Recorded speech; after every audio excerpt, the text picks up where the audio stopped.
Hello friends, मेरा नाम है अरुण शर्मा। स्वागत है आप सभी का tax and accounting with Arun Sharma में। ये मेरे यूट्यूब चैनल का नाम है, जैसा कि मैं आपको हर बार बताता हूँ, और इसी नाम से मेरा फेसबुक पेज भी है। तो स्वागत है आप सभी का।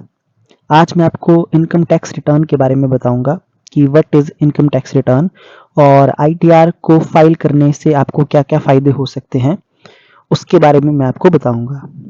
आइए शुरू करते हैं। बस शुरू करने से पहले मेरी रिक्वेस्ट है आपसे, अगर आप इस चैनल पर नए हैं तो चैनल को सब्सक्राइब जरूर करना, बेल आइकन को प्रेस करना, वीडियो को लाइक करना, शेयर करना, कमेंट करना ना भूलना, और जो मेरा फेसबुक पेज है उसको भी लाइक करें, फॉलो करें, और वीडियो को जो है वो शेयर करिए, है ना।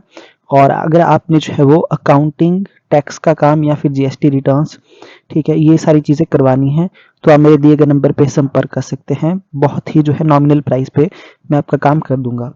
चलिए शुरू करते हैं। इनकम टैक्स रिटर्न और ITR is a form used to show your gross taxable income for the given physical year, यानी कि फाइनेंशियल ईयर।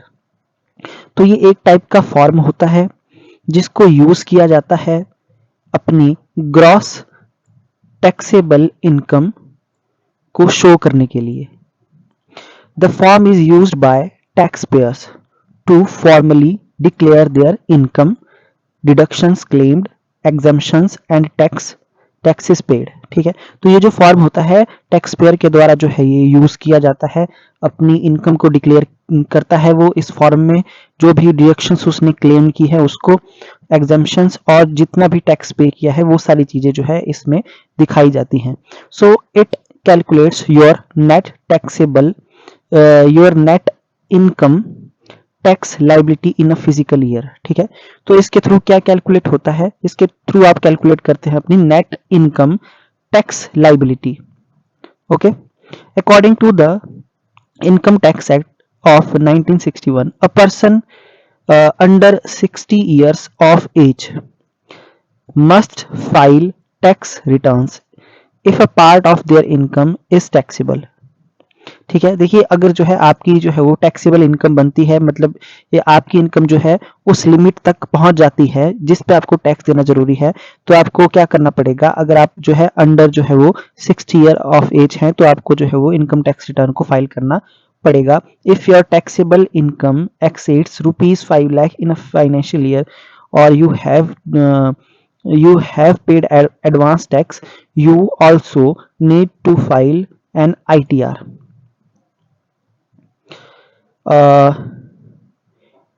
देखिए यहाँ पे जो 2025 जो है ये लगा है आपका 2025-26 फाइनेंशियल ईयर है, और इस फाइनेंशियल ईयर में जो मतलब एनुअल इनकम है अगर आपकी वो 4 लाख से 4 लाख तक जो है वो माफ है ना जी।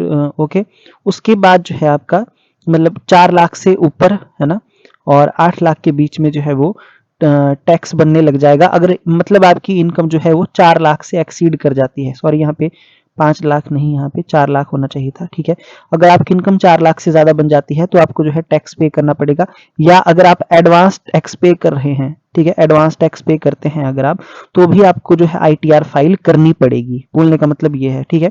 अगर आपकी जो है वो टैक्सेबल इनकम 4 लाख से ज्यादा की हो जाती है फाइनेंशियल ईयर में, या आप जो है एडवांस टैक्स पे करते हैं, तो आपको आईटीआर फाइल करना पड़ेगा, करने की जरूरत है। So when filing tax returns, जब आप टैक्स रिटर्न फाइल करेंगे, यू ऑल्सो हैव टू पे योर ड्यू टैक्सेस। ठीक है, जो भी आपका टैक्स बनता है, जो भी है ना आपकी देनदारी है टैक्स की, वो आपको जो है वो पे करने पड़ेगी as decided by your applicable income tax slab. ठीक है, तो इनकम टैक्स स्लैब्स होते हैं, उसके अकॉर्डिंग ही जो है हम आईटीआर फाइल करते हैं। ठीक है, तो ये था आईटीआर के बारे में कि आईटीआर एक फॉर्म होता है जिसमें एक पर्सन अपनी जो है वो ग्रॉस टैक्सेबल इनकम को शो करता है। ठीक है, और साथ में उसने कितना जो है रिडक्शन क्लेम की है, एग्जम्पशंस ली है, कितना टैक्स पे किया है, ये सारी चीजें होती हैं। ठीक है, और इससे हमारी जो है किस चीज का पता चलता है, नेट इनकम टैक्स लाइबिलिटी का पता चलता है। ओके, आई होप आपको ये समझ में आ गया होगा। अब जो है मेन पॉइंट जो मैं आपको बताऊंगा, अब बताऊंगा मैं आपको कि जो टॉप 9 बेनिफिट्स हैं इनकम टैक्स रिटर्न को फाइल करने के। अगर आपने इसको ऑन टाइम अगर आपने इसको फाइल कर दिया तो आपको क्या क्या फायदा होगा इनकम टैक्स रिटर्न को भरने का, ये मैं आज आपको बताऊंगा। ठीक है, तो आइए देखते हैं। पहला देखिए, सबसे पहला पॉइंट है इजी लोन अप्रूवल। आपको जो है इजीली लोन मिल सकता है, इजीली लोन मिल जाएगा आपको अगर आपने अपनी आईटीआर जो है वो फाइल कर दी है टाइम से, ठीक है। तो देखिए यहाँ पे क्या लिखा है कि द बैंक और private financiers require numerous documents while processing the loan applications request, ठीक है।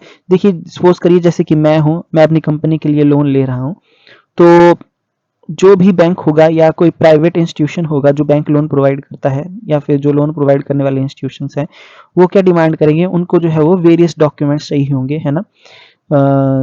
अगर आपने जो है लोन जो है वो लोन के लिए आपने अप्लाई करना है तो the loan application may be for the purchase of vehicles, ठीक है। जैसे कि आप लोन ले रहे हैं किस लिए, व्हीकल को परचेज करने के लिए, चाहे वो टू व्हीलर भी हो सकता है, 4 व्हीलर भी हो सकता है, ठीक है। या आपको होम लोन चाहिए या आपको पर्सनल लोन चाहिए, ठीक है, okay. So before they sanction ascertaining the capability to pay of the loan is very much necessary, ठीक है। देखिए कोई भी बैंक होगा या कोई भी फाइनेंशियल इंस्टीट्यूशन होगा वो आपको एकदम से लोन तो नहीं देगा, है ना। तो सबसे पहले वो आपकी जो है वो पे ऑफ कैपेसिटी के पे ऑफ कैपेबिलिटी चेक करेगा कि आप जो है वो लोन जो है वापस कर भी सकते हैं या नहीं कर सकते, ठीक है। So it will be done based on your income earning, ठीक है। देखिए उसको क्या चाहिए, उसको प्रूफ चाहिए कि आप कितना कमाते हैं, आपकी कितनी इनकम, एक साल में आप कितना कमाते हैं, क्या आपकी अर्निंग है, ठीक है। तो income tax returns acts as a proof of your consistent income earning over the past period, ठीक है। तो सबसे बड़ा प्रूफ क्या है, सबसे बड़ा प्रूफ ये इनकम टैक्स रिटर्न है, ठीक है। इसमें आप अपने पूरे साल में कितना पैसा कमाया वो सारी बातें इसमें लिखी होती हैं कि कितना आपने टैक्स पे किया, सारी बातें जो है इनकम टैक्स रिटर्न में होती हैं, ठीक है, ओके। तो this is a mandatory document for loan approval. अगर देखिए आपने लोन लेना है, चाहे आप जो है वो 4 व्हीलर के लिए मतलब आप जो है व्हीकल के लिए व्हीकल परचेज कर रहे हैं या फिर आप होम लोन ले रहे हैं, ठीक है, किसी भी टाइप का पर्सनल लोन ले रहे हैं, तो आपको जो है वो इनकम टैक्स रिटर्न जो है वो भरना जरूरी है। आई होप आपको ये समझ में आ गया होगा, ठीक है। अच्छा उसके बाद है दूसरा क्लेम टैक्स रिफंड, ठीक है। सपोज करिए, मेरी बात को ध्यान से सुनिए कि सपोज करिए आपने जो है वो टैक्स पे कर दी, मतलब आपने क्या किया, आपने 5,000 का टैक्स पे किया है, मान लीजिए आपने 5,000 का टैक्स पे किया है, ठीक है। और किसी भी और तरीके से जो है किसी भी और सोर्स से आपकी कोई इनकम नहीं है, ठीक है, ओके। अच्छा जी, तो बात क्या होगी, देखिए आपको जो है इनकम टैक्स रिफंड जो है अगर गवर्नमेंट प्रोवाइड करती है तो आप इसका रिफंड तभी ले पाएंगे, ठीक है। इनकम टैक्स इसका आप रिफंड तभी ले पाएंगे इस टैक्स का, है ना, जब आप जो है आईटीआर को फाइल करेंगे, ठीक है। जैसे कि मैं आपको अभी बताता हूँ ये किस सिचुएशन में हो सकती है, सिचुएशन की आपका जो है किसी सोर्स से कोई इनकम नहीं है फिर भी आपने 5,000 का टैक्स पे कर दिया। देखिए यहाँ पे लिखा है tax can be deducted from your interest on fix deposit, ठीक है, ओके। मान लीजिए आपने जो है फिक्स डिपॉजिट करवाया है ना, और पूरी साल में जो है आपका फिक्स डिपॉजिट से आपको जो है वो 6 लाख रुपए मिलता है। मान लीजिए जो है बैंक जो है यहाँ से टीडीएस काट लेता है आपके खाते से 5,000 का और जो है वो गवर्नमेंट को जो है वो जमा करवा देता है, ठीक है, ओके। तो देखिए आपकी तो किसी और सोर्स से कोई इनकम नहीं है, है ना, ठीक है। तो अगर आपको जो है वो गवर्नमेंट अलाउड करती है कि ये आपका जो टैक्स है, ये जो डिडक्ट किया है 5,000, ये आपको जो है वापस किया जाए, तो उसके लिए आपको इनकम टैक्स रिटर्न फाइल करना पड़ेगी, ठीक है। तो ऐसी सिचुएशंस हो सकती हैं जैसे कि interest on fix deposit, rental income है आपकी कोई, ओके, कोई रेंटल इनकम है आपकी, जैसे कि आपके पास कोई बिल्डिंग है आपके पास और आपने उसको जो है वो रेंट पे जो है वो दिया है, और उससे मिलने वाला जो भी रेंट है आपका, सपोज करिए आपका जो रेंट है वो जैसे कि 50,000 है ना,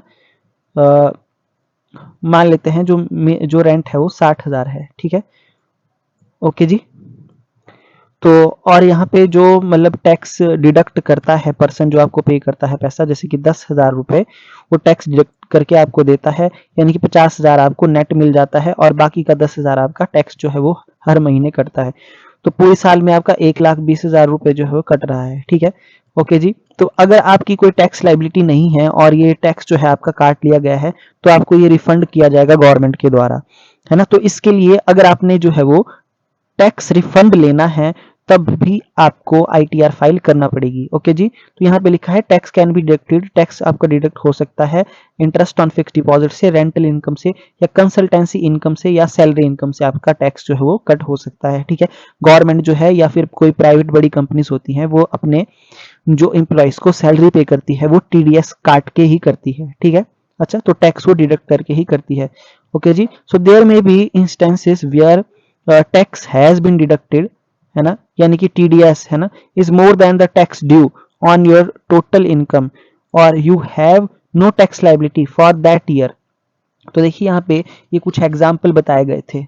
ठीक है, कि हो सकता है, क्या हो सकता है कि आपका टैक्स काट लिया गया हो, है ना। ओके, जैसे कि यहाँ पे बोला है tax has been deducted is more than the tax due, मतलब इतना, सपोज करिए आपका जो टैक्स ड्यू था वो था आपका 4,000 रुपए, बट जो है टैक्स डिडक्ट हो गया 5,000 रुपए, टीडीएस काट लिया, तो 1,000 का जो ये जो फालतू का काटा हुआ टैक्स है ये आपको क्लेम कर देगी टैक्स का, मतलब ये टैक्स आपको रिफंड हो जाएगा, बट इसके लिए आपको आईटीआर फाइल करना पड़ेगी। ठीक है, so in such cases you must file an income tax return to claim a refund of TDS. ठीक है, तो मेन मैं आपको सीधी सीधी बात बोल देता हूं, अगर आपने टीडीएस का रिफंड लेना है तो आपको जो है इनकम टैक्स रिटर्न फाइल करना पड़ेगी। ठीक है, ओके, तो आप क्या कर सकते हैं, मेरे साथ कांटेक्ट कर सकते हैं और जो है अपनी आईटीआर फाइल कर सकते हैं और मैं आपको जो है टैक्स रिफंड दिलवा दूंगा। ठीक है, मेरे दिया गया नंबर जो है आपको डिस्क्रिप्शन बॉक्स में मिल जाएगा, मेरे साथ आप बात कर सकते हैं। देखिए इसके बाद यहाँ पे इनकम एंड एड्रेस प्रूफ। देखिए your income tax return can serve as proof of your income and addresses. ठीक है, तो ये जो इनकम टैक्स रिटर्न होती है वो आपका इनकम प्रूफ भी है, साथ में आपका एड्रेस प्रूफ भी है। ठीक है, so Aadhaar card, licence, passports and other documents like those are all required to have address proof. ठीक है, बाकी यहाँ पे बोला गया है कि जो अगर आपने एड्रेस प्रूफ इसके अलावा कुछ है तो आपका आधार कार्ड है, आपका लाइसेंस है, पासपोर्ट है, या फिर कोई और डॉक्यूमेंट है। ठीक है, जैसे कि और डॉक्यूमेंट्स होते हैं वैसे ही आपका ये इन आईटीआर जो इनकम टैक्स रिटर्न है ये भी आपका क्या है, एक एड्रेस प्रूफ होता है। ठीक है, इनकम प्रूफ होता है। अच्छा जी, यहाँ पे लिखा है क्विक वीजा प्रोसेसिंग। ठीक है, अगर आपने जो है वीजा बनाना है तो जल्दी से वीजा बनाना है क्विक प्रोसेसिंग के साथ में, तो आपको आईटीआर अगर आप फाइल करते हैं तो आपको इसका बेनिफिट मिल जाएगा क्विक वीजा का।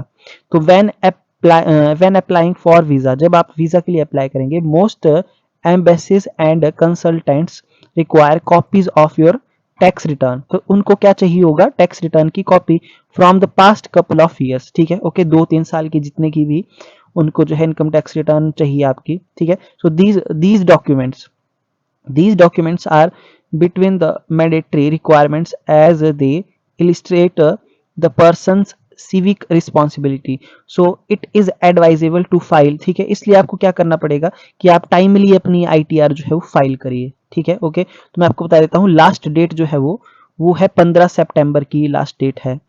ठीक है, तो 15 सितंबर को जो है 15 सितंबर से पहले पहले या 15 सितंबर तक, तो मैं आपको बता देता हूँ लास्ट में क्या होता है, ये साइट बहुत बिजी हो जाती है। ठीक है, तो आप जो है अपनी आईटीआर फाइल नहीं कर पाएंगे ढंग से, है ना। ओके, सिस्टम बिजी हो जाता है, इससे पहले आप जो है अपनी आईटीआर को फाइल कर लीजिए। अच्छा, उसके बाद है कैरी फॉरवर्ड लॉसेस। अगर आपने लॉस को कैरी फॉरवर्ड करना हो तो so one might have losses from the stock market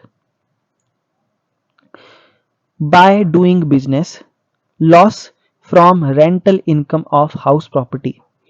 देखिए यहाँ पे बोला गया है कि आपको लॉस कहाँ से हो सकती है, जैसे कि आपने स्टॉक मार्केट में पैसा लगाया है तो वहां से आपको लॉस हो गया, या आपने जो है वो आप कोई बिजनेस कर रहे हैं तो बिजनेस में लॉस हो जाता है। ठीक है, इसके अलावा जो है loss from rental income of house property, तो यहाँ पे भी आपको लॉस हो सकता है।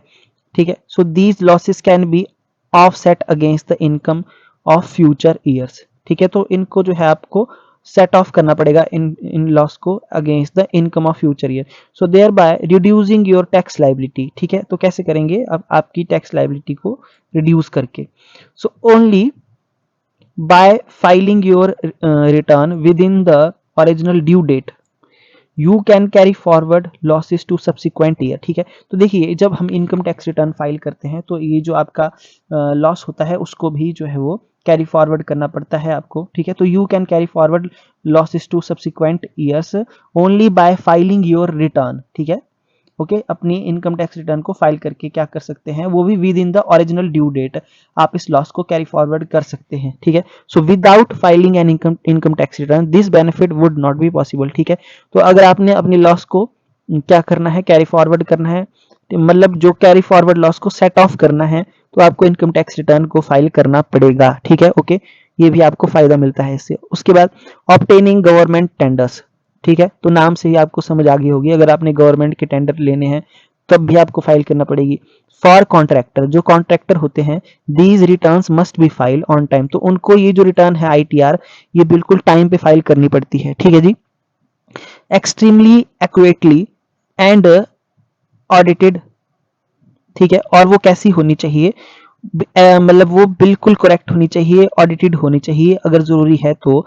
This is especially essential when trying to obtain a government tender, ठीक है जी। देखिए, इनकम टैक्स रिटर्न को फाइल करना तब बड़ा जरूरी हो जाता है अगर आपने गवर्नमेंट से कोई टेंडर लेना है तो। द टेंडर स्क्रूटनी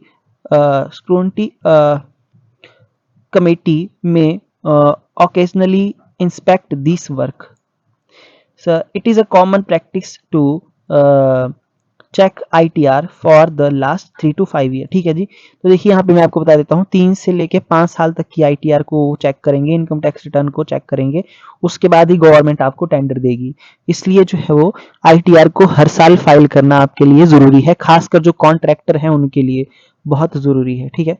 अच्छा, उसके बाद है फॉर बाइंग टर्म इंश्योरेंस, अगर आप जो है टर्म इंश्योरेंस खरीदना चाहते हैं तो देखिए, to approve term insurance plans, insurance providers often requires applicants to submit their income tax return record as proof of their annual income, ठीक है। मतलब उनको क्या चाहिए, उनको आपका एनुअल इनकम आप जो है वो कितना कमाते हैं साल में, वो प्रूफ आपका चाहिए। तो उसके लिए जो है आपको इनकम टैक्स की रिटर्न जो है फाइल करना पड़ेगी, ठीक है। So the coverage amount is determined, जो कवरेज अमाउंट होगा उसको डिटरमाइन किया जाएगा ऑन द इंडिविजुअल अर्निंग, जो भी आपकी अर्निंग है उसके बेस पे। And presenting the ITR helps insurance providers assess a person's higher income level, ठीक है। मतलब इस आईटीआर के थ्रू ही जो है वो इंश्योरेंस प्रोवाइड करने वाला जो पर्सन होता है वो आपके इनकम को असेस कर पाता है कि आपकी इनकम कितनी है और कितनी नहीं है। इसलिए अगर आपने कोई भी टर्म इंश्योरेंस जो है वो बाय करना है तब भी आपको आईटीआर को फाइल करना पड़ेगा, ठीक है। तो ये भी इसका फायदा मिल जाता है, ठीक है। अच्छा, उसके बाद है फंडिंग फॉर स्टार्टअप वेंचर्स। देखिए, when planning to launch a new company, अगर देखिए कोई ऐसा पर्सन है जो नई कंपनी जो है वो लॉन्च करना चाहता है, उसका प्लान है, और ग्रो एन एग्जिस्टिंग वन, ठीक है, या फिर अपनी पुरानी कंपनी को ग्रो करना चाहता है, you might require funding from outside sources. तो आपको देखिए क्या चाहिए होगा, आपको जो है फंड चाहिए होगा आउटसाइडर से। बोलने का मतलब है जैसे कि आपको पैसे की जरूरत है, ठीक है, लाइक वेंचर कैपिटलिस्ट्स और सीड इन्वेस्टर्स, है ना। मतलब आपको जो है वो किसी इन्वेस्टर की जरूरत पड़ेगी, है ना। Okay, so these investors might inquire your about specific of your ITR in order to evaluate a business financial stability और प्रॉफिटेबिलिटी। देखिए, कुछ ऐसे इन्वेस्टर भी होते हैं जो क्या करते हैं, आपके बिजनेस की फाइनेंशियल पोजीशन को या कितना आप प्रॉफिट कमा रहे हैं उसको देखने के बजाय वो ये देखेंगे कि आपकी इनकम कितनी है एक साल की, ठीक है। ओके, इसके लिए वो आपके आईटीआर को चेक करेंगे, स्पेसिफिकली आपकी आईटीआर को चेक करेंगे। So they could cross check the data in the audited report using your ITR form as well, ठीक है। तो मेरी बात आप समझ गए होंगे, अगर आपको फंड भी लेना है ना, तब भी आपको इसकी जरूरत पड़ेगी। कोई इन्वेस्टर होगा, है ना, वो बिना आईटीआर देखे इनकम टैक्स रिटर्न देखे आपकी हेल्प नहीं करेगा, आपको फंड प्रोवाइड नहीं करेगा, ठीक है। तब भी आपको आईटीआर जो है फाइल करनी पड़ती है। अच्छा जी, उसके बाद है 9th point, evidence of your financial gain, ठीक है। ओके जी, तो देखिए जो फॉर्म 16 होता है, देखिए form 16 is generally provided by employer. जो एम्प्लॉयर होता है उसके द्वारा जो है फॉर्म 16 प्रोवाइड किया जाता है टू देयर एम्प्लॉइज, ठीक है। किसके लिए, एम्प्लॉइज के लिए, है ना, एम्प्लॉइज के लिए प्रोवाइड किया जाता है ये एज एविडेंस ऑफ अर्निंग, ठीक है। ओके, तो देखिए ये जो फॉर्म नंबर 16 होता है ये एम्प्लॉय की अर्निंग का प्रूफ है। ठीक है, ओके। तो ये एम्प्लॉयर देता है एम्प्लॉय को फॉर सेल्फ एम्प्लॉयड इंडिविजुअल्स, कुछ ऐसे पर्सन भी होते हैं जो सेल्फ एम्प्लॉयड हैं, और independent contractors. The ITR filing form acts as a legitimate verification of income. So it offers a comprehensive summary of an individual's income and expenditures throughout the fiscal year. ठीक है, मतलब ये comprehensive summary है, मतलब जो ITR जब आप file करते हैं और जो उसके बाद इनकम टैक्स रिटर्न का जो फॉर्म आता है वो एक कॉम्प्रिहेंसिव समरी होता है किसी भी इंडिविजुअल की इनकम की, कितनी उसकी इनकम है साल की, कितना उसका एक्सपेंडिचर है थ्रू आउट द ईयर, उसने कितना जो है खर्चा किया है, ये सारी चीजें जो है वो उसमें दिए होते हैं। तो ये हमारे फाइनेंशियल गेन्स का क्या होता है, एक टाइप का एविडेंस होता है। ओके, तो आई होप आपको मतलब ये जो है वो समझ में आ गए होंगे 9 पॉइंट्स। तो आपको समझ में आ गया होगा कि जो इनकम टैक्स रिटर्न को फाइल करना कितना जरूरी है हमारे लिए।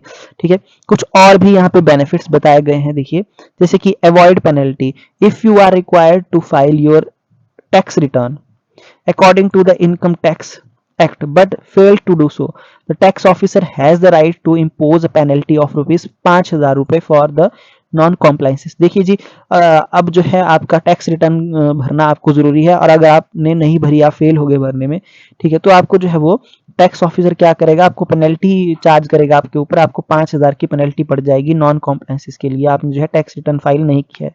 However there is a relief given to small tax payer if their total income does not exceeds 5 lakh. अच्छा देखिए, कुछ ऐसे भी पर्सन हैं जिनकी इनकम 5 लाख से ज्यादा नहीं हुई, द मैक्सिमम पेनल्टी जो होगी उनको 1,000 की लगेगी, जो छोटे दुकानदार होंगे, मतलब जो छोटे टैक्स पेयर हैं, है ना। ओके, सो इसमें दुकानदार नहीं, इसमें और भी लोग, सारे लोग आ गए। Okay, so there can be other legal depending on the,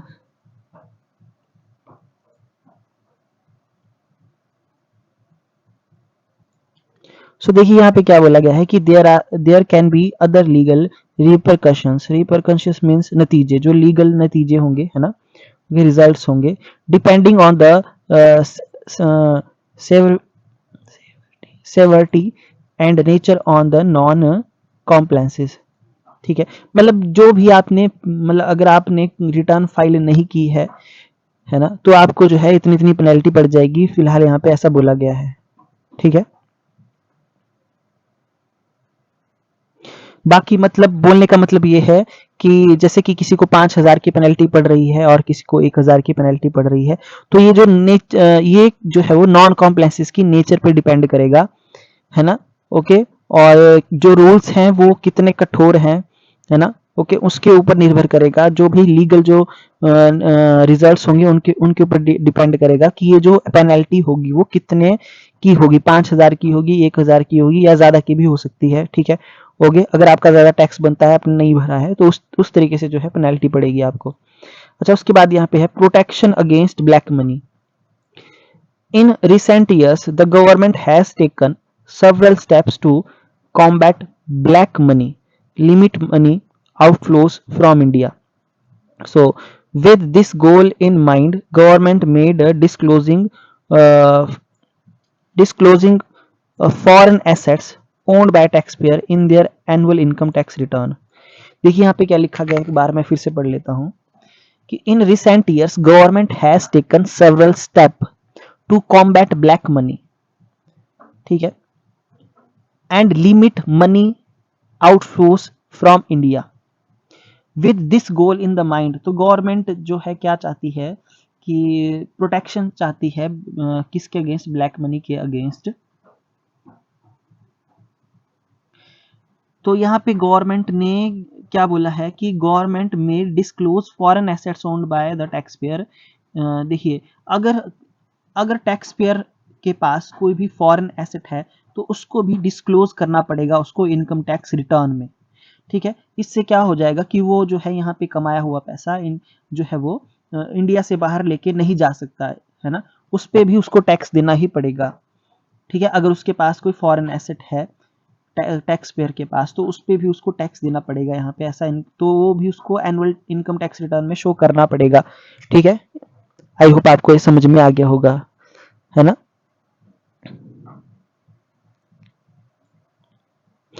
okay जी, फिर है फाइनेंशियल ट्रांसपेरेंसी।